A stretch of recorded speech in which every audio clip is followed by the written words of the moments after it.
ଆମରି ଭାଇ ଯଦି ଗୋଟେ ବାପାର 5 ପୁଅ ଗୋଟେ ପୁଅ ଯଦି ଭୁଲ କରିଦେଇଛି ଆଉ ପୁଅଟା ଯଦି ପିଣ୍ଡାରେ ଝାଡ଼ା କରିଦେବ ତାକୁ ପିଣ୍ଡାଟାକୁ କାଟିଦେବ ନା କ'ଣ?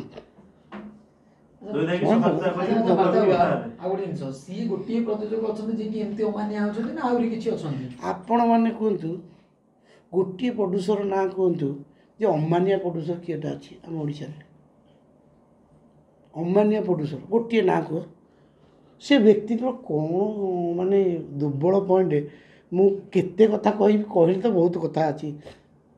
ସେ ସାମ୍ବାଦିକାକୁ ଆମର ସାମ୍ବାଦିକା ଭଉଣୀକୁ ଜାବଡ଼ା ମାଇଲେ ଜେଲ୍ ଗଲେ କ୍ୟାଷ୍ଟିଂ କାଉଛୁ କଥା ଘଟଣା ତାଙ୍କରି ସବୁ ଅଛି। କେତେ ଘଟଣା ତାଙ୍କ ବିଷୟରେ ମୁଁ କ'ଣ କହିବି ସମୟ ଜାଣିନି। ଅମାନିଆରେ ସେ ମୁଁ ତାଙ୍କୁ ସୁଧରିବା ପାଇଁ କହୁଛି ସୁଧୁରି ଯାଆନ୍ତୁ ତୁମକୁ ସମ୍ମାନ ମିଳିବ। ଯେପର୍ଯ୍ୟନ୍ତ ତୁମେ ଯଦି ବାକ୍ଟା ଠିକ୍ ନ ରଖିବ ସେ ପର୍ଯ୍ୟନ୍ତ ତୁମେ ଅସମ୍ମାନ ହେଉଥିବ। ଆମେ କ'ଣ ଛାଡ଼ିଦେବୁ? ତୁମେ କହିବ ଆମେ ଛାଡ଼ିଦେବୁ? ଆମେ ବି କହିବୁ।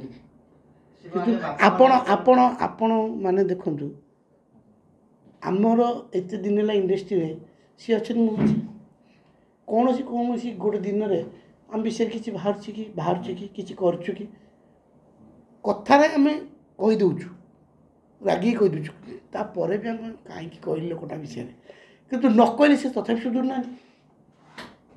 ତଥାପି ସୁଧୁରୁନାହାନ୍ତି କିଛି ଆମେ କ'ଣ କରିବୁ? ଜଣେ ଯଦି ମୁଁ କହିଲି କୁକୁର ନାକୁ ପାଇପୁରରେ ସେ ସିଧା ହେବ କି? ସିଧା ହେଇପାରିବନି। ଯଦି ସେ ନିଜେ ସିଧା କରିବ ସିଧା ହଉ ହେଲା ଭଲ କହୁଛି। ଯଦି ଭାଇମାନେ ଆସ ଆଉ ଗୋଟେ ଜିନିଷ ତାଙ୍କ ସାଙ୍ଗରେ 2-3ଟି ମାନେ ପ୍ରଡ୍ୟୁସର ସହିତ ଡାଇରେକ୍ଟର ବି ଅଛନ୍ତି ସିଏ କି ଫିଲ୍ମ ଗୋଟିଏ ବନେଇଛନ୍ତି ସେ ଫିଲ୍ମର ନାଁ ଗନ୍ଧ ନାହିଁ ସେମାନେ ତାଙ୍କ ସାଙ୍ଗରେ ପଡ଼ିକି ତାଙ୍କୁ ଉସ୍କେଇଲା ପରିକା କାମ କରୁଛନ୍ତି ବୋଲି ଶୁଣାଯାଉଛି। ନାଇଁ ମୋତେ କିଏ ଉସ୍କେଇ ଦେଲେ ମୁଁ ଉସ୍କିଯିବି? ମୋତେ କିଏ କହିଦେଲେ ମୁଁ କରିଦେବି? ନିଜର ମୋର ଗୋଟେ ଜ୍ଞାନ ନାହିଁ କ'ଣ ଗୋଟେ କହିବା ପୂର୍ବରୁ ମୁଁ କହି କାହାର ନାଁ ବଦନାମ ହେଉଛି? ସେଇ ଟୁଟୁ ଭାଇ ନାଁ ବଦନାମ ସେ ନିଜେ କହି ଆଡ଼ୁ ସାଡ଼ୁ କହିଦେଉଛି। ଆଉ ଗୋଟେ କଥା ତୁମେ ଜାଲି କାଗଜପତ୍ର ଦେଇକି ପ୍ରେସିଡେଣ୍ଟ ହେଇଗଲ। ପ୍ରେସିଡେଣ୍ଟ ଜଣେ ଗୋଟେ କଳାକାରକୁ ବ୍ୟାନ୍ କରିଦେବ। ଆଜି ମନୋଜ ମିଶ୍ର ଆଗରୁ ମନୋଜ ମିଶ୍ର ଥିଲା ଆକ୍ଟିଂ କରୁଥିଲା ସମସ୍ତେ ଯାଇ ଭଲ ସମ୍ପର୍କ ଥିଲା। ସେ କାହିଁକି ରିଆକ୍ଟ କଲା? କେଉଁ ବ୍ୟକ୍ତି ଯୋଗୁଁ ସେ ରିଆକ୍ଟ କଲା ଆରମ୍ଭ କଲା?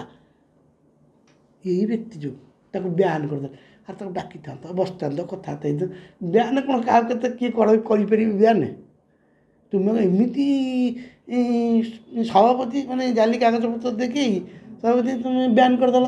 ଆଜି ତ ତୁମର ପ୍ରମାଣ ପାଇଗଲ ଜାଲି କାଗଜପତ୍ର ଦେଇକି ଯେଉଁ ହାତେଇଥିଲ ପ୍ରମାଣ ପାଇଗଲ। ତୁମେ ବ୍ୟାନ୍ କରିଦେଲ। ମନୋଜ ମିଶ୍ର ରିଆକ୍ଟ କରୁଛି ସେ ଛାଡ଼ୁଛି କି? ତାପରେ ବି ମନୋଜ ମିଶ୍ରକୁ ୟୁସିସି ବ୍ୟାନ୍ କଲା ବା ଆମେ ୟୁସିସି ନୁହଁ ନକଲି ସଭାପତି ବ୍ୟାନ୍ କଲେ କିନ୍ତୁ ତାପରେ ବି ସେ ପଶ୍ଚିମ ଓଡ଼ିଶାରେ ଫିଲ୍ମ କରିଛନ୍ତି। ଫିଲ୍ମରେ ନୂଆ ଫିଲ୍ମରେ ମଧ୍ୟ ସୁଯୋଗ ପାଇଛନ୍ତି ପିଲାମାନଙ୍କୁ ମଧ୍ୟ ସୁଯୋଗ କିନ୍ତୁ ମୋର ଲସ୍ ହେଇଗଲା। ଫିଲ୍ମ ଯେତେବେଳେ ରିଲିଜ୍ ହେଇଥିଲା ସେତେବେଳେ ବ୍ୟାନ୍ କରିଦେଲେ ଦୁନିଆ କଣ୍ଟ୍ରୋଭର୍ସି ହେଲା। ସେ ରିଆକ୍ଟ କରିଗଲା କଣ୍ଟ୍ରୋଭର୍ସି ହେଲା କ'ଣ ପାଟିତୁଣ୍ଡ ହେଲା କ'ଣ ଲୋକମାନେ ମୁଁ ପ୍ରଡ୍ୟୁସର ଗୋଟେ ଲସ୍। ଟୁଟୁ ଭାଇ କ'ଣ ଲାଭ ପାଇଲା? ତୁମେ ତ ନିଜେ ଜାଣିଛ ଜାଲି କାଗଜପତ୍ର ନେଇକି ସାର୍ଟିଫିକେଟ୍ ହାତେଇଛ। ଜଣକୁ ବ୍ୟାନ୍ କରି ଦିନେ ଧରା ପଡ଼ିବ। ଆଜି ତ ଖୋଲାସା ହେଲା ଧରା ପଡ଼ିଲ ମାନେ ମୋର ଲସ୍ ହେଲା। ସେ ଲସ୍ଟା କିଏ ଦେବ? କିଏ ମନେ କରିବ କହୁନ? ମୁଁ ଆଜି କାହିଁ କହୁଛି ତାଙ୍କ ବିଷୟରେ? ଜଣଙ୍କର ଯେ ପଇସାଟା ଲସ୍ ହେଇଥିବ ସେ ଛାଡ଼ିବ ମଲା ପର୍ଯ୍ୟନ୍ତ ତାକୁ ଧୋଇକି ଚାଲିବ ନା ନାହିଁ? ତାଙ୍କ ଫିଲ୍ମରେ ମୋର କ'ଣ ଦରକାର ଥିଲା ଯାଇ କହିବା ପାଇଁ? ଆପଣ ଯେତେଟା ଫିଲ୍ମ କରିବେ ଟୁଟାଇକି ଆପଣ ଧୋଇଲେ ପୁରା କାହିଁକି ଶୁଣନ୍ତୁ ଯଦି ସୁଧୁରିଗଲେ ଭଲ ସୁଧୁରିଗଲେ ତାହେଲେ ଠିକ୍ ଅଛି। ଆଉ ସୁଧୁରି ନ ଶୁଣିଲେ ମୁଁ ଏବେ ମୋର ଫିଲ୍ମ ରିଲିଜ୍ ହେବ ସେ ମୋ ଫିଲ୍ମ ବିଷୟରେ କହିବେ ମୁଁ ତାଙ୍କ ଫିଲ୍ମ ବିଷୟରେ ତାଙ୍କୁ କହିବି। ବୁଝିପାରୁଛନ୍ତି ତ? ଅଡ଼ିଏନ୍ସ ଦେଖି କିଛି ଫ୍ଲପ୍ ହେବନି କହିଦେଲେ କିଏ ଫ୍ଲପ୍ ହେବନି କିନ୍ତୁ ସେ ଫିଲ୍ମ ତାଙ୍କୁ ଫିଲ୍ମରେ ହଲ୍ କାହିଁ ମିଳିଲାନି? କାହା ସାଙ୍ଗେ ଭଲ ସମ୍ପର୍କ ନାହିଁ। ତାଙ୍କ ନିଜ ଭାଇଙ୍କ ସାଙ୍ଗରେ ବି ସମ୍ପର୍କ ଭଲ ନାହିଁ। ଯିଏ ନିଜର ନୁହଁ ସେ ଆଉ କାହାର ହେବ? ଓଡ଼ିଶାବାସୀର କାହାର ହେବ? ମାନେ ଆପଣମାନେ କାହିଁକି କ'ଣ ତୁମେ କାହିଁ ସେ ଫିଲ୍ମ ବିଷୟରେ କହୁଛ କହିଲ?